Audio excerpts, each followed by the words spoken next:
Gold just hit $4,200 an ounce. You watching this or sleeping on it? This isn't just a metal. It's a movement. While everyone was chasing meme stocks and AI chips, gold quietly surged over 50% in a single year. You heard that right, 50%. And in just the last 3 months, a 20% rocket ride. But here's the real kicker, this might just be the beginning. So the real question, are you positioned or sidelined? Today, I'm giving you the full playbook. Why gold is ripping? What's fueling this rally? What could break it?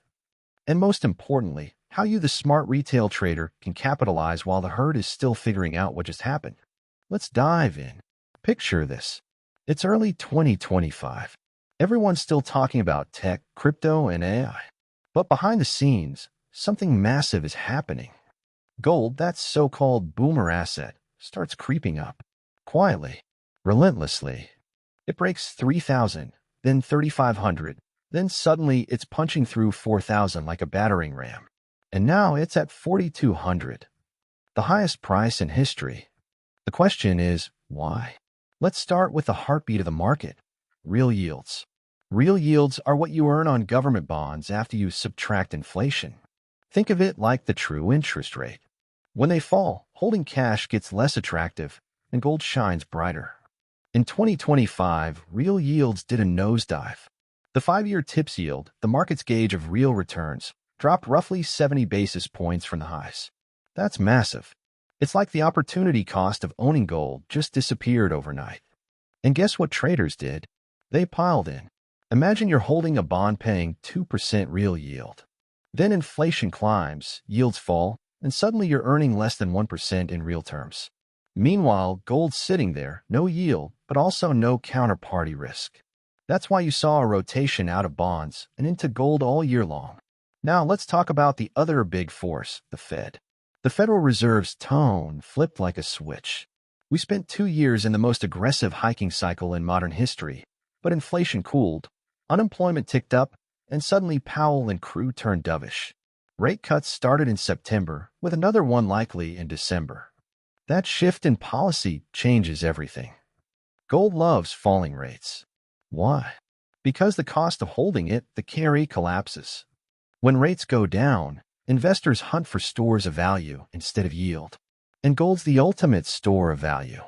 Every time the Fed hints at a cut, the market hears one word: liquidity. More liquidity, weaker dollar, stronger gold. It's that simple.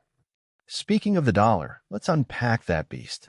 The US dollar index, DXY, has been sliding all year.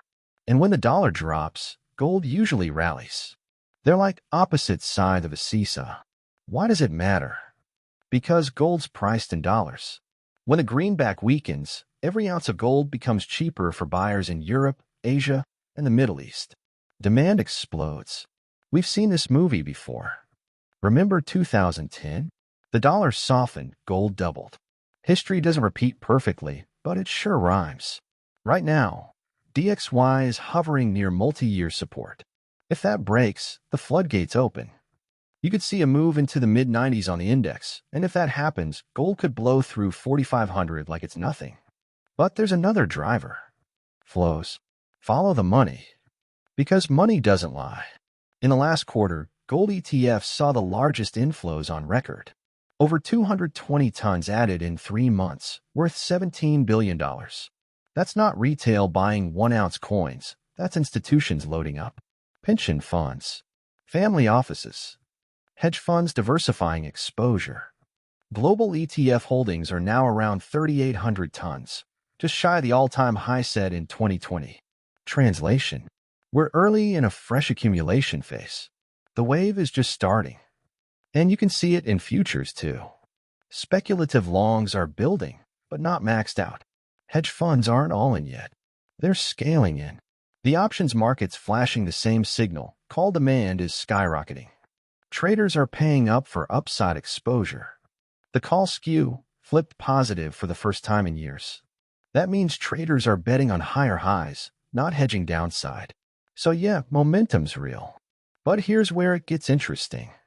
Even with all that bullish positioning, we're still not at mania levels. Futures net longs are maybe 70 to 80% of previous peaks. ETF holdings are 2% below record. This isn't crowded yet. There's still fuel left in the tank. Now let's talk central banks, the silent whales in this story. You've probably heard that countries like China, Poland, and Turkey are buying gold. But the scale of it, unreal. In the first half of 2025, central banks added nearly 400 tons to reserves. For context, that's like the entire annual output of South Africa and Mexico combined. They're not speculating. They're hedging against dollar risk, geopolitical risk, and Western debt. When China buys gold, they're not thinking about next quarter's CPI report. They're thinking 50 years ahead. That's how you know this isn't a short-term fad. It's a structural realignment. All right, let's zoom out. You got falling yields, a dovish Fed, a weaker dollar, record ETF inflows, and central banks buying everything in sight. That's the fundamental backdrop. But there's more. The psychology. Retail traders are finally waking up. You can see it in social sentiment and YouTube searches. Everyone's typing, "Why is gold going up?" The curiosity phase has begun. That's how every major trend starts. Remember Bitcoin in 2020? First came the disbelief, then the questions, then the FOMO. Gold's entering that same arc. Institutional money got in early. Retail is late to the party, which means there's still upside before the crowd tops it out. Now let's build the map forward. 3 scenarios. Base case, bull case, bear case. Base case, gold consolidates. Trades between $3,800 and $4,400 for a few months. A healthy digestion after the run. Then resumes higher into mid-2026. By then, with more rate cuts and soft growth, we see gold stabilizing around $4,600, maybe $4,800. That's your steady climb. Nothing parabolic, just strength on strength. Bull case, buckle up. This is what happens if the economy cracks. A U.S. recession hits hard. The Fed cuts faster. The dollar tumbles. Add a geopolitical flashpoint, maybe Middle East escalation or a new trade war, and suddenly everyone wants gold. ETFs overflow, futures positioning explodes, and spot hits $5,000. Don't laugh. We've already jumped 50% this year. Another 20 isn't crazy. Bear case, inflation surprises higher, the Fed backpedals, yields rise, and gold cools off. Maybe it retraces to $3,200 to $3,500. That's your reset zone. Not a collapse, just a mean reversion. In that case, patient buyers reload. The long-term trend stays intact. Now let's talk levels, because if you're trading, this is where the rubber meets the road. Immediate support, 4,000. That's the breakout line. Below that, 3,800. That's where dip buyers step in. Lose 3,800, and you might see 3,500, the last major consolidation area. On the upside, resistance is at 4,220, the recent high. Then 4,400. Then the psychological wall at 4,500. If gold clears 4,500 with conviction, high volume, strong follow-through, you do not fade that. That's the ignition of the next leg.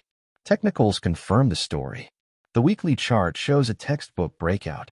Higher highs, higher lows. The 50-day moving average is rising. The 200-day is trending up. The structure is clean. But let's be real, it's stretched. The RSI is above 90. MACD showing early divergence. A pullback to 4,000 or even 3,800 would reset the indicators and give the bulls fresh fuel. Corrections aren't bearish in bull markets, they're reloads. Now, how do you trade this? If you're tactical, buy dips near 3,800 to 4,000. Keep stops tight below 3,500. Use call options if you want leverage with defined risk. If you're strategic, hold a core position. Physical, ETFs like GLD or IAU, or even allocated gold accounts. Let it ride. This is your insurance, your inflation hedge, and your asymmetric bet all rolled into one. For more advanced traders, watch intermarket signals. Gold versus real yields. Gold versus the dollar. Gold versus equities. When gold decouples from rising yields, that's a tell. It means macro fear is driving flows beyond fundamentals. Now here's the psychology part. Right now, retail traders are asking if it's too late. Institutions are scaling in. And whales, central banks, are buying dips. That's classic mid-cycle bull market behavior. What happens next? Retail panic buys the breakout. Analysts start pushing $5,000 price targets. Financial TV runs gold stories daily. That's when the final euphoric wave hits. And that's when you take partial profits, not before. Smart money always sells into strength and buys into fear. Retail does the opposite. You want to be early, not emotional. So what should you be watching day to day? 5-year TIPS yield. If it falls below 1%, that's bullish Fed fund futures. The market's price in 3 or more cuts next year. That's your signal, XY. Below 100, gold gets wings. ETF flows. Still positive. Trends alive. CFTC positioning. If it spikes to record highs, start tightening stops. You don't need to guess. Just read the data. Let's talk global demand for a minute. China and India still matter. In China, high prices slow jewelry buying, but institutional demand's growing. Insurance companies are being told to hold gold. That's a big deal. It's forced allocation, not sentiment. India? Demand's soft short-term, but every dip sparks buying. Culturally, Indians buy gold for weddings, festivals, and savings. If we correct to $3,500, expect a demand surge out of Mumbai and Delhi. That physical bid gives gold a floor. So don't underestimate the East. They buy quietly, consistently, and their buying sets the base for every global rally. Let's zoom back out. Gold's not just reacting to inflation anymore. It's reacting to trust, or lack of it, in financial systems.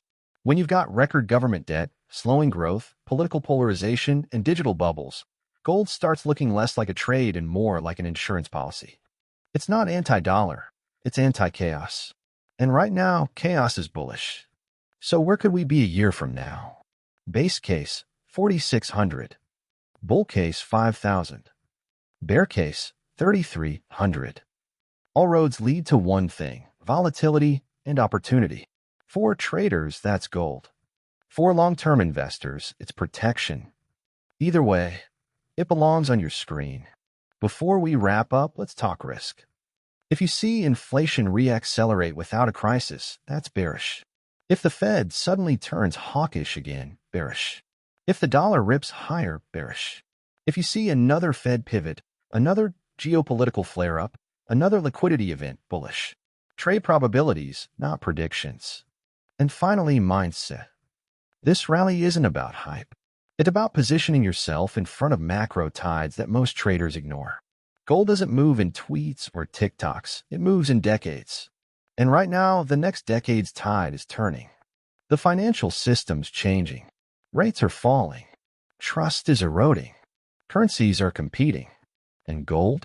Gold's thriving. So here's the question. Are you ready? Because the traders who will win this phase aren't the ones chasing the top. They're the ones who understand why gold's moving and plan their moves 3 steps ahead. Don't chase the news. Anticipate the narrative. The world's changing fast, and gold's telling the story before the headlines catch up. So stay sharp, stay patient, and when opportunity knocks, answer. Trade smart, stay disciplined, and we'll see you at the next breakout.